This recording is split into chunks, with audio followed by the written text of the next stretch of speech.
那上一堂课呢，就是我们讲到第二页的倒数第五行呢，就是讲到，就是又可以就像是以身所作性还有无常。那今天呢，我们就是从就是事物呢，如果再区分的话呢，就是可以分为世俗谛还有生义谛。那讲到世俗谛和生义谛呢，那就是讲到说二谛的部分。那其实所有就是内道的这中义里面呢，就是全部呢都是分为根道果。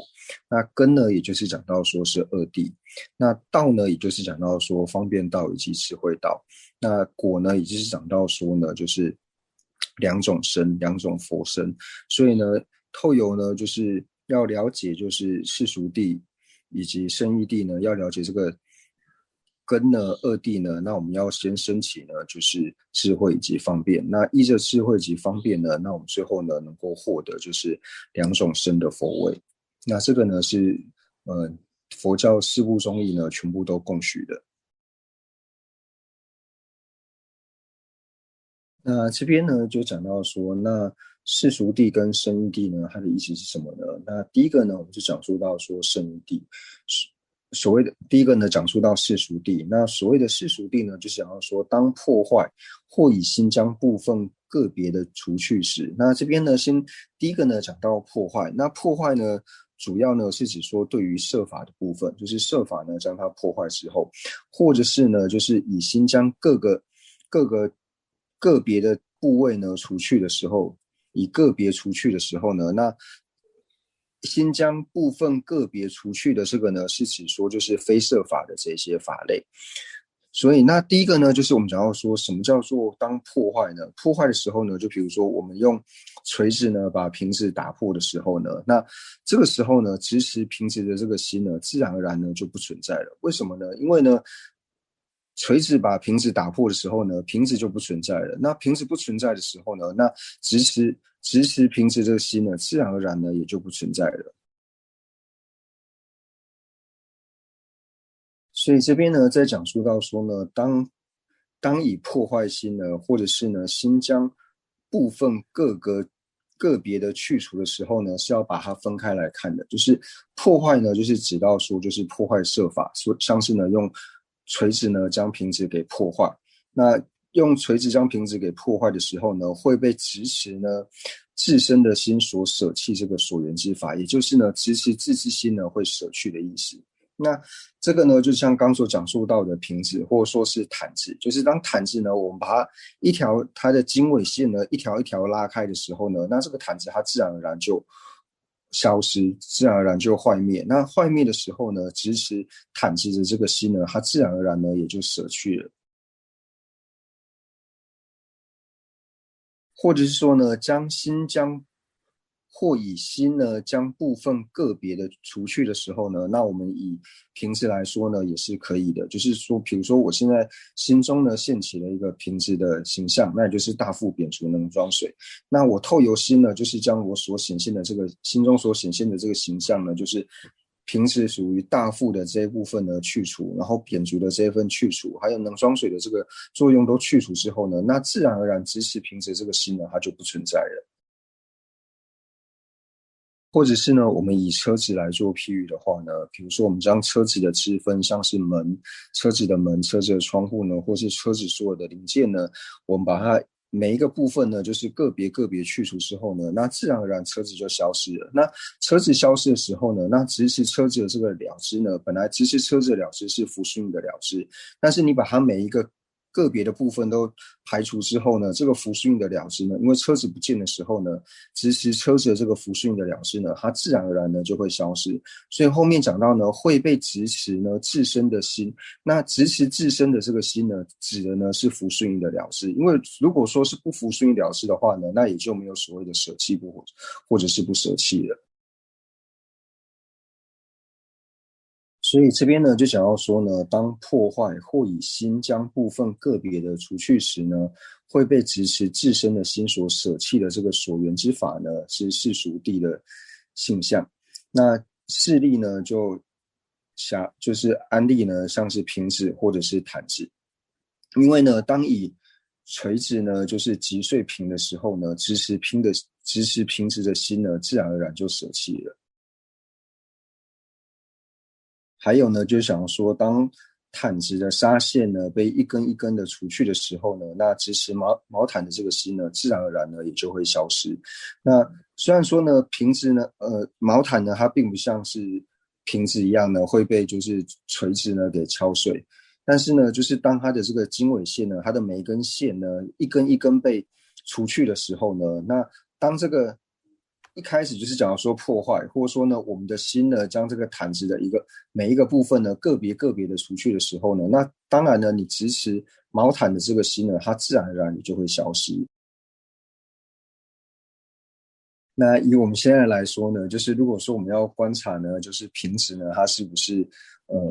是熟地的时候呢，那我们就拿一个锤子呢，然后去敲这个瓶子，然后呢就发现说，哎，瓶子碎掉之后，好像没有办法再把它组装回去，所以你支持瓶子的这个芯呢，自然就消失了。或者说呢，我们对于桌上的杯子，或者说这些瓷器做的这些杯子呢，然后为了看它是不是是熟地呢，拿铁锤一个一个去敲的话呢，那最后吃亏的还是我们的，因为这些东西坏掉就坏掉了。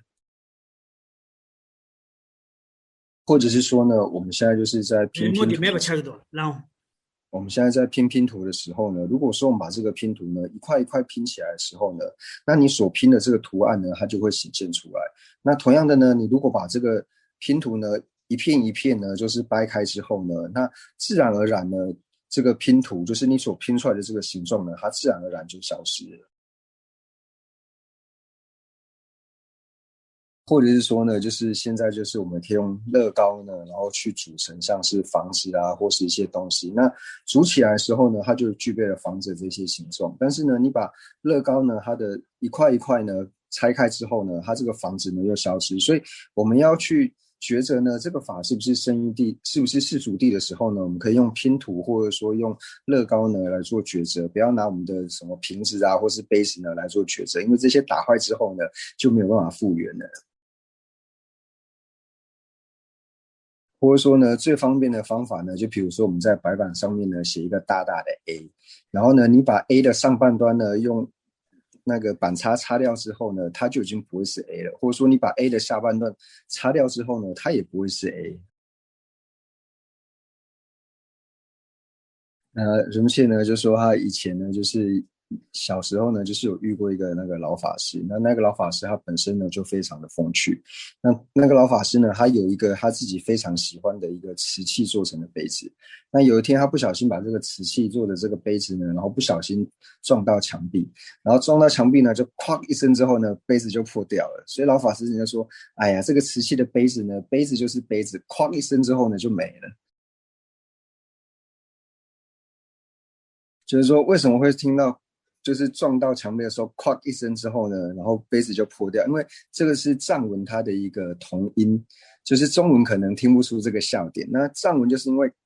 嘎的一声，那嘎呢，它在藏文里面呢就是有遮止坏掉的意思，所以就说杯子呢就是杯子，所以它嘎一声之后呢就遮止掉，也就是坏掉的意思。那这个只有懂藏文音的呢才知道说它的笑点在哪里，用中文直接翻就听不出它笑点在什么地方。所以呢，在讲述到世俗地的时候呢，讲到说破坏的时候呢，就像是以锤子等这一些外力呢来做破坏，那或者说呢，心将就是支分呢个别的除去。那这个心呢将支分个别除去的时候呢，它就不一定要去破坏瓶子，因为可以在我们心里面呢自己去想象说，就是将它的每一个支分呢，就是个别除去之后呢，那自然而然你支持它是瓶子或者说毯子的这个形式呢，它自然而然就会消失。那接下来呢，就是讲述到圣地的现象，就是当破坏呢，或者是以心将部分个别的除去时呢，不会被支持自身的心呢所舍弃的这个所缘之法呢，那就是圣地的这个现象。那在举例的时候呢，就是我们在讲述到说破坏呢，或者说心将它的支分或者说它的部分呢个别除去的时候呢，就讲到说这个时候呢，它不会因为说它没有办法被破坏，主要就讲说它没有办法被破坏，或者说呢，你心呢无法再将它的某个部位呢，它的一些支分呢，除去的时候，因为呢它没有办法被破坏，以及呢其实没有办法再将它最细微的部分除去的缘故呢，那自然而然支持它的这个了知呢，支持它的这个福sú的了知呢，自然而然呢就不会消失。所以呢事例呢就讲述到说，像是无方分的极微，那我们知道说一切有部它程序呢，就是它程序有无方分，那无方分呢就讲说最小的这个微尘，那最小的这个微尘呢，它因为已经是最小的缘故，所以你也不可能用锤子呢再把它给毁坏。那或者说呢，我们再讲述到无十分之刹那，那无十分之刹那呢，也可以就是以一切有部来说的话呢，就像是我们讲的十边际刹那，因为十边际刹那它已经是最短最短的一个时间的一个量了，所以它不可能呢再去做切割，它不可能呢再去移除它的某个部分，因为它已经是最短时间的刹那。所以呢，像是无方分的极微，或者说呢无十分的这个十边际的刹那呢，它已经没有能够破坏的部分，或者说呢你也没有办法用心呢再将它的某个支分或是某个部分呢给去除的缘故，那没有办法破坏或是没有办法去除支分的缘故，那自然而然其实它的福sú印的了知呢，自然而然就不会消失。那这边呢，就想要说呢，无十分的这个刹那呢是什么意思？那刚刚人们倩呢就是已经解释过了。那第二个问题呢，就问到说，像是过去、现在、未来呢，那毗婆沙宗认为是实有，那是世俗谛呢，还是圣义谛？那这么接着回答到说呢，就是单以时间来看的话呢，就比如说我们讲说现在这个时间，那现在这个时间呢，它应该是没有办法被破坏。同样的呢，心也没有办法将现在的这个时间呢，它的部分呢去做去除，所以单以时间就是现在这个时间来看的话呢，它应该是属于圣义谛。但是呢，如果说是现在的品质，或者说现在的住址的话呢，那它应该呢还是属于世俗谛，因为现在的住址跟现在的品质呢，它是可以被破坏的。同样的呢，它也是可以部分呢被移除的，所以这两者是有差别的。我们现在举个例子呢，就比如说以现在来说呢，现在的时间呢是印度6点，那以时间就是现在呢是6点这个来说的话呢，它是可以被就是它的部分呢是可以去除的，它的支分呢是可以一个一个呢把它区分开来的，因为呢6点这个时间呢，我们又可以去区分出时或者是分呢或者是秒，那你把这60秒一个一个就是拿开之后呢，它的60秒每一个部分拿开之后呢，现在6点这个时间呢，它自然而然就会消失。那同样呢，如果说我们就是加上这个时间的简别，以现在6点来说的话呢，那另外一种思维的方式呢，就是说像是现在六点，那现在6点是怎么来的呢？它一定是从昨天凌晨12点开始呢，然后这个时间一直延续到现在呢，然后现在才会产生6点，就是1点、2点、3点、4点，然后一直到现在呢才会变成下午的6点。那如果说呢，我们把就是凌晨开始到现在的这段时间呢，我们把它的每一个支分呢，全部都除去之后呢，去掉之后呢，那自然而然现在的6点呢就没有办法成立。因为呢，就是说，如果我们单说就是晚上6点的时候呢，晚上6点这个时间，它一定延续的就是前面的时间而来，你才能够说现在是晚上6点。因为呢，如果说你是早上6点的时候呢，它其实也只过了就是6个小时，但是晚上6点这个时间放上去的时候呢，它其实是过了18个小时，所以是要从前面的时间一直累积到了下午之后呢，你才能够说哦，现在呢是下午6点。所以说这个呢，同样我们用年呢来理解是一样的，就讲说我们能够成立一年呢，比如说2021年或是2020年，那一年呢就是透由12个月而组成的，那每一个月呢就是30天，那每一天呢是24小时，那每一个小时呢是60分，那每一分呢又是60秒。如果说你把每一个呢，就是每一秒呢，每一个都排除之后呢，那自然而然分不存在。分不存在呢，时就不存在；时不存在呢，月就不会存在；月不存在呢，年它自然而然的就消失了。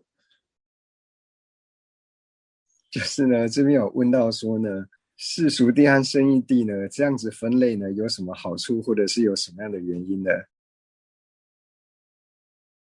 那就是我们接着说呢，就是会安立二谛呢？为什么会这样去安立二谛呢？就是如果说以上部中的角度来做诠释的话呢，那上部中会讲说安立世俗谛呢，它是就是为了能够帮助了解圣义谛呢，而去安立了世俗谛。也就是说呢，在了解就是真实义的时候呢，就是世间诸法实相的时候呢，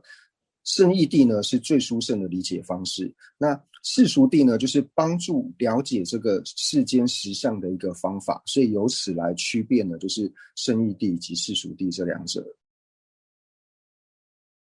或者说呢，我们在安立根道果的时候呢，根呢指的就是安立二谛嘛。那所谓要安立二谛的缘故呢，就是因为要安立呢境它存在的方式。那对于说呢境呢它比较细微的这种存在的状况呢，就是安立为就是圣义谛。那比较粗分的这种存在的状况呢，就是安立为世俗谛。那这个呢，就是除了经部中之外呢，那上部中呢，就是以唯识中以上来说呢，都是做如是的安立。所以就以唯识中来说的话呢，他在安立世俗谛的时候呢，就是境呢它比较粗分的这种存在的方式，就像是平质啊、柱子等等这些。但是呢，要安立到比较细分的这种境的存在的方式的时候呢，就会安立说平质之上的这个外境不成立等等，就是相较起来，它是比平质来的更为的细分。所以呢，在安立圣义谛跟世俗谛的时候呢，除了经部以外呢，就是在安立圣义谛的时候呢，它都会比世俗谛呢来的就是更细致一点。那如果以同样的角度来看的话呢，就是以一切有部来说的话呢，那也是同样的，他们在安立圣义谛的时候呢，所安立的这个境呢，其实是比世俗谛呢来的再更为细致一点。所以呢，就是为了了知呢境的粗分以及细分呢，就是为了了知粗分境呢而去安立了世俗谛，为了了知呢细分的境呢而安立了圣义谛。所以以这个角度来看的话呢，就是一切有部这样子做安立呢，应该也是可以的。接下来的问题呢，就是想请问仁波切呢，就是毗婆沙中承取最小的火为尘中呢，那是否也包含地水火风等为尘？那这个呢是承许的，因为毗婆沙中呢，它承许就是四大呢最小的为尘里面呢，它包含的就是要8个为尘呢才能够成为最小的这个为尘，所以最小的火为尘它包含了更细微的地水火风的为尘。就是呢，我们这边呢，在讲述到支分的时候呢，就是会有几种不同的支分。第一个呢，讲述到就是围城，就是围城的支分，就是我们在讲说有支分、具支分或是无支分，它是围城的这个支分，那这是一种支分的安立方式。或者说呢，我们在讲述到缘起的时候，比如说缘起的支分，或者说无常的支分，那这是另外一种支分的安立方式。那第三种呢，就讲到说像是了知的支分。所以虽然说同样都是在支分这一个词呢，但是在解释的时候呢，会有3种不同的解释。那以就是围城的支分来说的话呢，围城的支分指的就是说呢，它是否是有方分，以有方分呢，然后来确认呢，它是否是具支分的这个围城。至于说像是平直的支分，或者说呢无常的支分等等呢，那就是以它的这个分布，它的某一部分呢，然后来讲，像以平直的支分来说的话呢，就像是平直的大腹呢是平直的支分，或者说平直的扁足，或者说平直的能装水呢，它是平的支分。那以无常的支分来说的话呢，就像是无常的无常，或是无常的所作性，或是无常的有为性呢，这些作为无常的支分。那像是讲到说无时分，就是以时间的时分来说的话呢，什么叫做无时分呢？我们就讲到说呢，最短的时间呢，就是时刹那边际。那时刹那边际呢，也就是一个正常人呢一弹指的这个时间，然后有的是说呢一弹指时间的1/65呢是时边际刹那，那也有一种说法是说呢，就是一弹指的1/365呢是时边际刹那，那一般都是说就是1/65啦，所以以1/65一弹指的1/65的这个时间来说呢，它是一个最短的一个时边际刹那的缘故呢，所以这个时边际刹那呢，它没有后继刹那，因为一弹指的1/65之后呢，它就消失了。所以呢，只要是最短的这个呢，就是看它有没有具备时间的这个前刹那以及后刹那。那时边际刹那因为它太短的缘故，所以它就没有后继刹那，所以它也就没有所谓的时分。所以就讲到说，虽然呢都是在藏文里面都是用支分这个词呢，然后都是用知分这个词。不过呢，就是我们讲述到像刚所讲到的，就是微尘的知分，或者说呢平指无常的知分，以及呢像是这边的讲的无实分呢，那它所代表的意思呢都是不一样的。就是经典里面有讲到呢，就是一弹指这个呢，他讲到说巨力士夫的一弹指，所以呢，这个巨力士夫呢，应该是要很有力的呢，他弹指才算。那人们就开玩笑说，像他这么瘦小、这么瘦弱，他的弹指呢，应该不会算的。接下来呢，就是想请问仁波切呢，就是6点呢是时间，那为什么说这个时间呢？6点这个时间是一点一点累积起来的。那累积起来的6点这个时间呢，它可以将它的支分一个一个呢去除掉。那为什么呢？时间本身却没有办法呢，就是像6点这样子呢被去除掉。那仁波切呢就回答到说呢，最主要呢，我们就是在讲到说时间的时候，就是你心呢要先去安立出一个时间。然后我们在安利6点的时候呢，自然而然你会去安利六点，就是说你想说，因为前面是5点嘛，有5点之后到现在是6点，或者说呢6点这个时间它是有很多的，就是很多的秒、很多的分呢，然后组合起来呢变成6点这个时间。就是我们内心在安利的时候呢会这样去安利，而且你去解析的时候呢，你是可以把6点这个时间呢去一分一分的去除掉的。但是呢，你在安利现在这个时间的时候呢，就以现在这个来说的话，现在这个时间你如何的去把它一分一分的去除掉呢？是没有办法的。那人们去举一个例子来说，就是比如说讲说我现在到的时候呢，当你讲说我现在到的时候呢，那我现在到的时候呢，这句话你其实可以在早上你也可以说我现在到了，中午你也可以说我现在到了，晚上你也可以说我现在到了。但是呢，现在晚上6点我到了呢，所理解的意思就不一样了，因为现在晚上6点的时候呢，将会讲到晚上6点。就比方说你内境已经升起来说，哦，今天已经过了就是这么多的时间，从早上到现在已经是晚上6点了，所以现在晚上到了呢，你所理解的方式跟你讲说我现在到了的理解方式呢，是一定是不一样的。就如同说呢，如果说大家跟人切说呢，哦，就是我之后呢要去印度，那只听到说我之后要去印度的时候呢，那你理解到说我之后要来印度，你之后人切理解说，哦，你之后要来印度的时候，你没有标明任何的时间，就是哪一年哪个月什么时间要去的时候呢，那这个时候你所限起来的这个时间，其实它是一个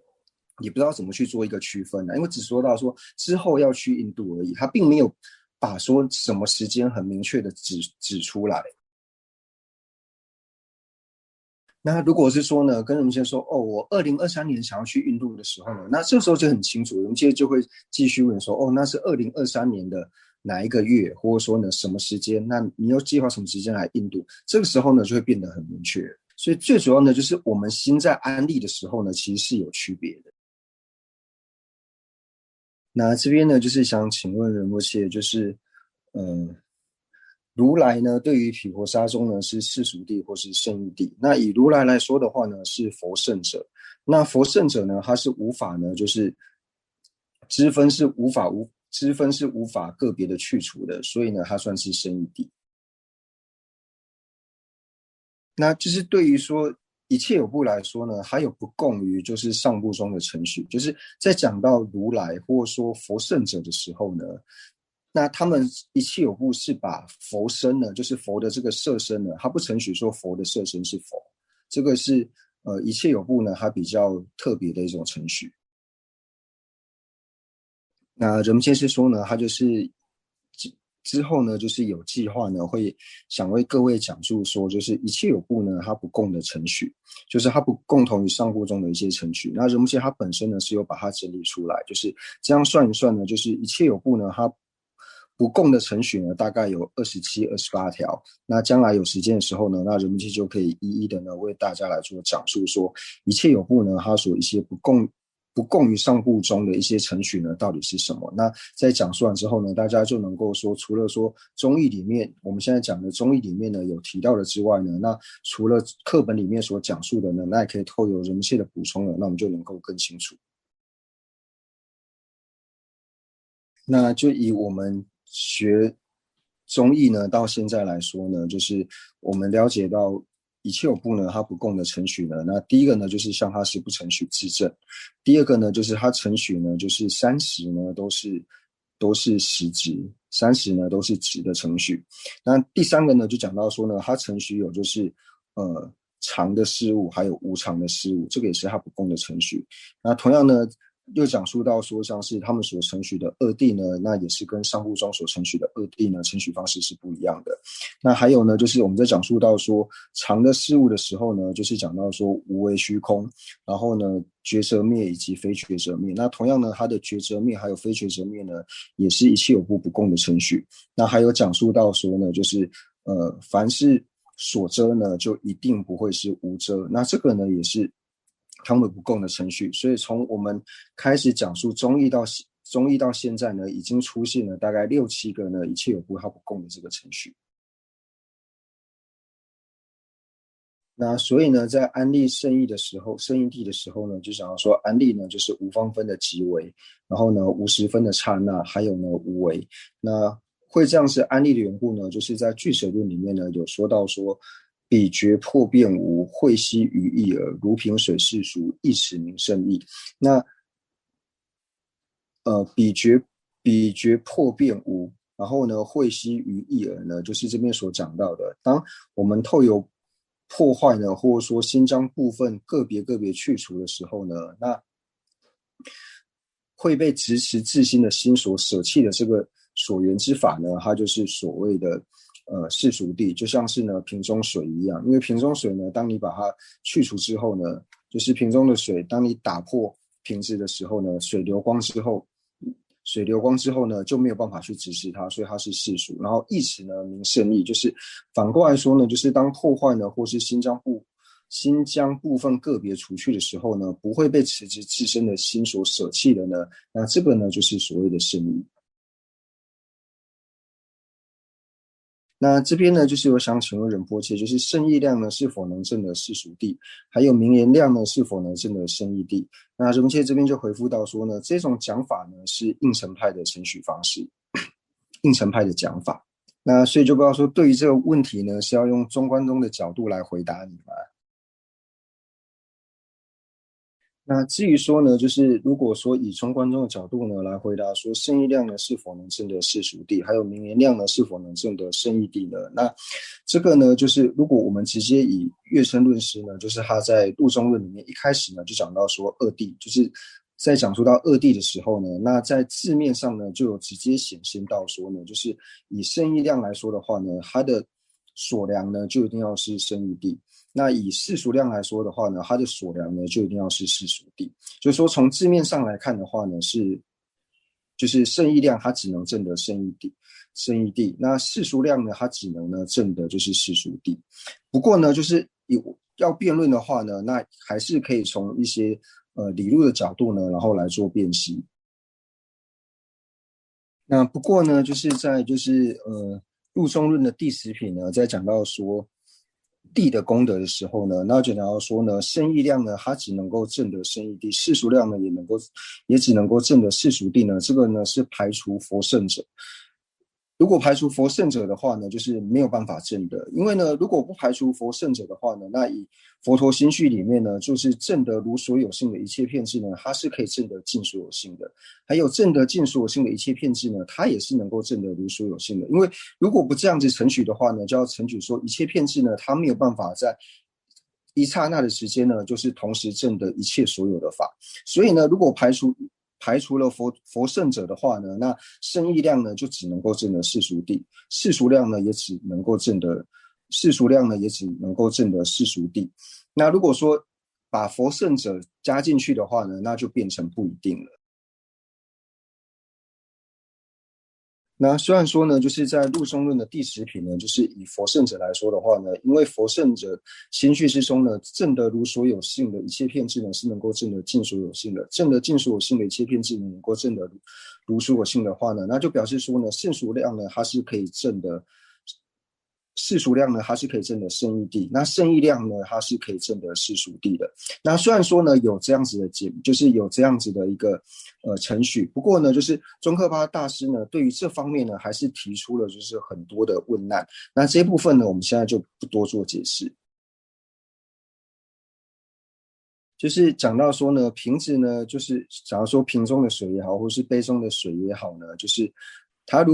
如何去区分呢？它都还是水，那水也是生一地嘛？那人们就说并不是这样子解释的，就是说水呢，它也是由微尘组成的，所以你把水的每一滴水呢，你再去细分到最后呢，它会分到就是上面所讲的，它能够把这个无方分的这个极微区分出来。它既然能够区分出就是无方分极微的话呢，就表示说它是世俗谛啊。那就是讲到说呢，像是有设法的业呢，应成是程序的，那30应成呢也是程序，是有违法。那就是说问说是不是应成派跟一切有部呢也有很多共通的程序？那人们现在回答到说是的，就是应成派跟一切有部它也是有很多共通的程序，并不是说他们的程序是完全不一样的。就是说毗婆沙中的每一条不共的程序呢，都被上部中所破斥了吗？有没有哪一条不共的程序呢是尚未被破斥的？然后咱们接着说，就是概率的想一下呢，应该是还是有一些他们不共的程序呢，上部中是没有做破斥的，应该也是有的。举一个例子来说的话呢，就像刚讲述到说，就是一切有部呢，它程序说只要是它不程序说所遮里面呢就是有无遮。那虽然说它这样子程序呢，但是上部中好像也没有做特别的破斥。那还有呢，就是我们一般是讲到说呢，就是了知、觉知还有认知呢是同意的，但是呢，一切有部呢，它也程序说呢，只要是了知呢，它就一定要是会。但是呢，上部中也没有特别做这一点去做破斥，所以并不是说它的每一个不共的程序呢，上部中都会去做破斥。所以大部分呢都是对于这种最究竟的见解之上的，就是一切有部呢，它在对于最究竟的见解之上，就是它的这些程序要是跟上部中有相违的时候，主要大部分都是对于这一点呢，然后来做破斥或是说遮止。那在对于见解有相关，在做破斥跟遮止的时候呢，那自然而然连带的很多就是相关的东西呢，也会顺带的去做破斥。同样呢，人们现在就讲说，就是一切有部不一定说它所有不共的呢都会去做遮止，就像是一切有部呢有它不共的这一种亲教师，上部中部并不会说哦你这个亲教师是不对的，所以要遮止你这个亲教师，并不会啊。那接下来呢，我们就继续呢，就是往下看。那这边呢，就想要说呢，就是一切有部呢，它也由此呢主张，就是30呢是，就是30呢，它是程序，它是实质的，就是它是物质，而且呢，主张呢，瓶子呢，它是存在于瓶子的过去式。同样呢，瓶子也存在于瓶子的未来式。那我们这样说呢，就是在下部中里面呢，就是以经部中来说的话呢，经部中呢，它程序只要是有法的话呢，只要是存在的法类的话呢，就一定是现在式，没有所谓的就是过去以及未来。它30里面呢只程序现在式，但是呢，一切有部呢，它是程序说就是30呢都是有的，而且呢30呢它也是实质的，它也就是值。因为呢，就是他主张呢，瓶子呢在瓶子的过去式的时候呢是存在的，瓶子呢也存在于瓶子的未来式。那为什么说呢？就是一切有部呢，它会程序说呢，就是过去的瓶子呢，在现在是存在的，那未来的瓶子呢，在现在也是存在的呢。那最主要程序的缘故呢，就是因为它程序说呢，就是有能够显现过去瓶子的了知，以及能够现起未来瓶子的这个了知。就想要说，它为什么程序过去的瓶子是存在的呢？因为呢，就像我现在呢会去想到说，哦，我昨天拿了这个瓶子呢，做了怎样的事情。昨天我用这个瓶子干嘛？所以由此呢，它程序说过去的瓶子是存在的。那同样呢，它也程序未来的瓶子是存在的。为什么未来的瓶子是存在的呢？因为未来的瓶子呢，它能够被就是将来的这个眼知呢所见到的缘故呢，所以它程序呢过去以及未来呢是存在的。那最主要的原因呢，就是因为呢，一切有部呢，它程序有意识，所以它程序呢，意识呢能够见到过去的瓶子，意识呢也能够见到未来的瓶子。那意识呢，它要能够见到瓶子的时候呢，就表示它要遇到这个境呢，才能够显现意识。所以呢，因为意识要遇到的缘故，那既然遇到呢，就表示这个东西是存在的，所以它由此来程序呢，就是过去以及未来呢是存在的。那就是这边想请问仁波切呢，就是对于一切有部呢，他对于就是了知呢，就是不共的这种程序，可以再讲得更清楚一些嘛？那仁波切就说呢，就是一般呢，在上部中呢，就是经部中以上呢，我们会承许到呢，就是觉知、了知还有认知呢，三者是同意的。但是呢，刚就讲到说，一切有部呢，它承许说，只要是觉知呢，它就一定要是会。但是呢，我们知道说，在上部中，就像是这些心所，像是这些定心所啊，或是受心所啊，它都是了知嘛，但是它们并不是会，所以这就是他们和上部中的一些差别。那虽然说在安立了知的性相的时候呢，都是安立明且了知，那这个是共同于上部中的，但是呢，就是对于里面有一些比较细分的呢，又会有不同。那还有呢，就是说像是以上部中来说的话呢，像是戒啊，或者说这些就是我们讲的别解脱戒啊，这些等等呢，都是属于了知。但是呢，一切有部呢，承许说戒呢，它是属于摄法。那同样的呢，他们也承许说呢，像是禅定，就算是无色定，就是有色还有无色的定呢，就以初禅定来说呢，初禅定来说，它虽然说承许初禅定呢是了知，但是在初禅定里面呢，它有承许说呢是摄法的一部分。那承许是摄法的呢，它就讲到说呢，就是初禅的这个戒，初禅定里面的初禅戒呢，它是属于就是摄法的部分。除此之外呢，就是我们刚刚讲到说呢，就是一切有部呢，就是承许呢，就是戒呢是摄法。那这个呢就和应成派一样，所以在讲到说就是内道里面呢，就是最上和最下呢承许就是戒呢，它是摄法，就是只有应成呢，还有一切有部呢承许就是戒体呢是摄法之外呢，那其余经部、唯识还有秩序呢都承许戒体呢它是了知。那这个呢又是一个。那还有一个呢，就是一切有部呢，它承许呢眼根呢，它是能够证得色的，所以眼根呢，它对于色来说呢是亮。那这个呢也是一切有部它不共的程序，因为程序说眼根能够证得色的呢，就只有一切有部，因为商部中都是说眼知能够证得色，但是一切有部它是程序说眼根能够证得色，所以这个呢也是一切有部呢不共的程序。那就是想请问仁波切呢，就是过去的平是指已灭的还是正在灭？是平的因呢还是平的果？那未来的平呢是未生还是已生的平？那是平的因还是果？那这边仁波切就解释到说，就是过去的平呢是指到说已灭的平，所以它算是平子的因。那未来的平呢就只是说未生的平，所以它算是平的果。说或者说以比较好理解的呢，就像是昨天的我呢是今天我的因，那明天的我呢是今天我的果，用这种方式去理解呢会比较好理解。想请问仁波切，就是在心类学，仁波切有讲到说心类学呢是共经部还有唯识的主张，那想请问呢就是为什么？那仁波切就讲述呢，就是最主要会把就是我们会安利心类学呢是共于唯识还有经部主张的原因呢，是因为说心类学它最主要的依据就是我们每一个论点到它的依据嘛，但是心类学它最主要的依据呢就是来自于释量论的第三品，因为呢最主要是在解释四种现前的时候，或者说讲述异现前呢，它是如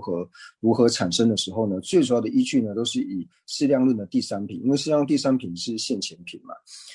那所以最主要的依据呢，是以释量论第三品作为依据的缘故呢，所以会说呢，它是属于就是共经部呢，还有唯识的主张。至于说呢，就是讲说为什么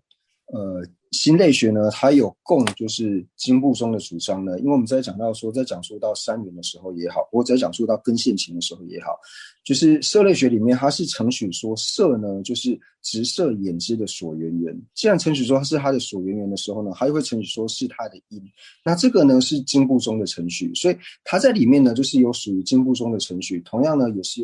有相关于唯识中的程序，所以才讲说它是这两者共通的程序。就是说，一般呢，就是我们在看这部论点呢，它是否是属于哪一派的见解的时候呢，并不是以它所引的经论呢作为主要。那人们就举说，就像是我们在看陆中论善显密意书的时候，那在看陆中论善显密意书的时候呢，就是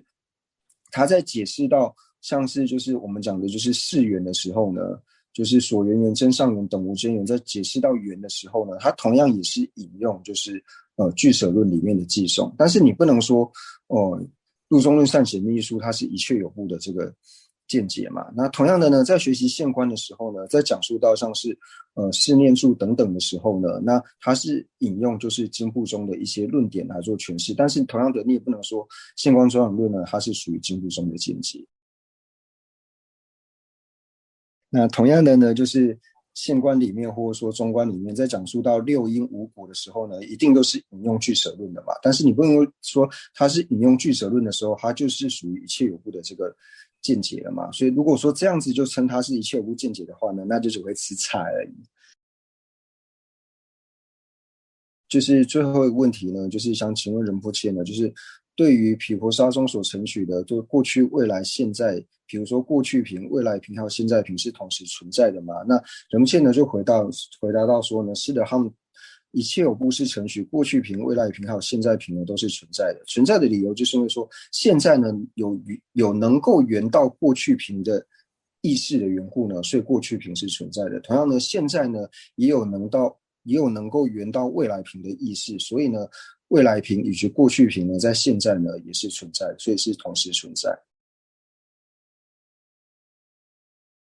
就是还有一点呢，就是